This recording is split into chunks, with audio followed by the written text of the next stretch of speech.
Do you know what you want? In a given situation, are you aware of what you want, and do you speak up for it?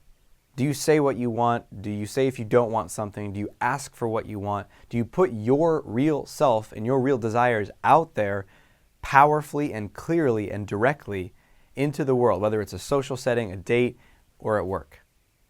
If so, good things are coming your way in life. If you feel some fear about that, if you're not sure about that, if you're hesitant about that, and you want to break through that fast, watch today's episode because you're going to get a sense of power to put yourself out there and learn how to boldly speak up for yourself in any situation.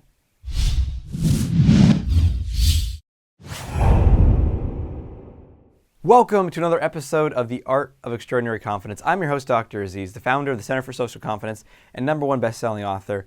And this is a show for you if you want to maximize your confidence in all areas of life that truly matter to you, not just your social confidence, your dating confidence, although it's very important, and we talk a lot about that, but also your confidence in how you feel about yourself, your confidence in your career, your confidence around your finances, your confidence just basically to feel like you can show up in the world, that you are a cause versus an effect, that you're a creator versus a victim.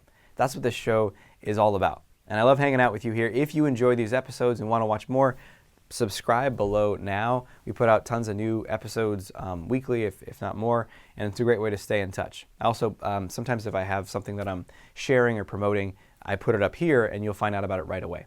So let's talk about how to speak up for yourself. I like to think of this as anti-nice in action.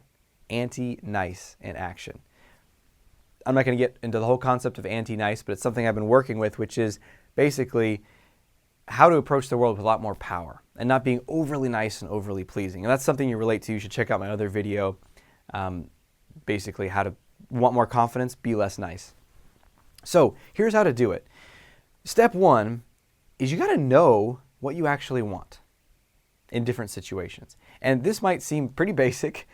Little kids do this. We have a little 3-year-old son, Zaim, and he knows what he wants. You know, no, daddy. Yes, daddy. I want this, you know? Or his little brother comes up to him and he's like, get away, and like tries to whack his face, right? So he knows what he wants. We all do as kids. But somewhere along the way, we become disconnected from ourselves. Karen Horney, a really amazing teacher and analyst, she called it alienation from yourself. You're alienated from yourself. You're disconnected from yourself. You don't even know anymore. And that's because you learned somewhere along the way that it's bad. That, hey, it doesn't matter what you want. Be nice. Don't hit your brother. Hug your brother. Be nice. You know, it's very common for us to get that message. It doesn't matter if you want this or you don't want that. Stuff it, be nice, and do what I say. It's a common message we get. Parents, school, other organizations, right? Religious institutions, like stuff it, be nice, and do the right thing. And so what that happens is that there creates this disconnection from ourselves, and we don't even know what we want. And you might even feel shame for what you want. And it could be the most basic stuff. Remember I was talking with a client about these examples of, like, let's say someone, you know, says, hey, here's a simple example. Where should we go to get food? And a lot of people that are very disconnected from what they want, they just see themselves as very flexible people. I know I did this. I didn't think, I'm alienated from myself and I don't know what I want. I just thought, hey, you know what? I'm a flexible guy. I just go with the flow. So someone's like, what do you want to eat? Hey, whatevs. What's good around? I don't know. Whatever you want. Right? And this can go way beyond. Food is a very obvious small example, but it can go, you know, what do you want to do when we hang out? Where do you want to go? What kind of movie do you want to watch? What do you want to share in this conversation? What do you want to be talking about with this person? What do you want from this person? What do you hope to do with this person? All of those things can be off limits, out of awareness. I don't know. Whatever they want to talk about. And that's another thing. Side note, by the way. A lot of people that struggle with social anxiety and shyness, the reason they don't like conversations, well, one is their critic, you know, telling them that they suck, but two is a sense that the conversation's boring because you are totally just talking about whatever they want to talk about. And you're not even aware of yourself and what you want to talk about. Side note. So this shows up everywhere. So step one is you got to become more self-aware. What is it that I want? And the best way to do that is just ask yourself this question like 10 times a day. What do I want? Right now, what do I want? Right now as you're watching this, what do you want? Ask yourself that. Before you go hang out with someone, what do I want? What do I want in this situation? And here's the thing. For some of you, this will start to come really quickly and you get a lot more clarity. For some of you, this will actually start to push buttons. It feels bad. It feels selfish. It feels wrong to say what you want. Do you know what I'm talking about? Is that something you experience? And if so, we want to help you shift that, because it is not bad. It is not wrong. That's just some old programming that you got, some conditioning that taught you that. Actually, finding out what you want and being able to express it is extremely healthy for all your relationships. For me, that limited me. I couldn't have a romantic relationship for maybe 6 years, somewhere in there. Yeah, right about that. A long-term one. I learned how to date, and I could meet women and date them, but I couldn't sustain anything long because I was so disconnected from what I wanted, and I couldn't express it, and I felt guilty and bad, and it felt bad to even think about what I wanted.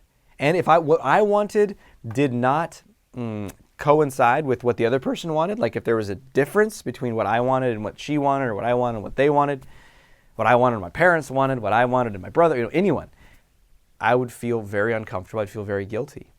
And sometimes I wouldn't even let myself see what I wanted. So that's what you got to do. You got to find out what it is that you want. Then you got to put it out there. You got to just say it. You got to speak it.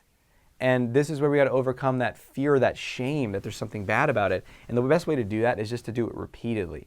So start being a little more, having more of a decisive, opinionated stance on something. So someone's like, where do you want to eat? I want to go to this place. That sounds great. Oh, how could I say that? How could I say that and not say, well, what about you? Where do you want to eat?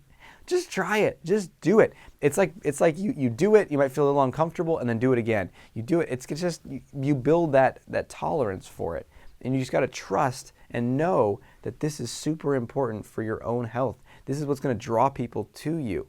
And here's the thing. It is not about getting what you want all the time.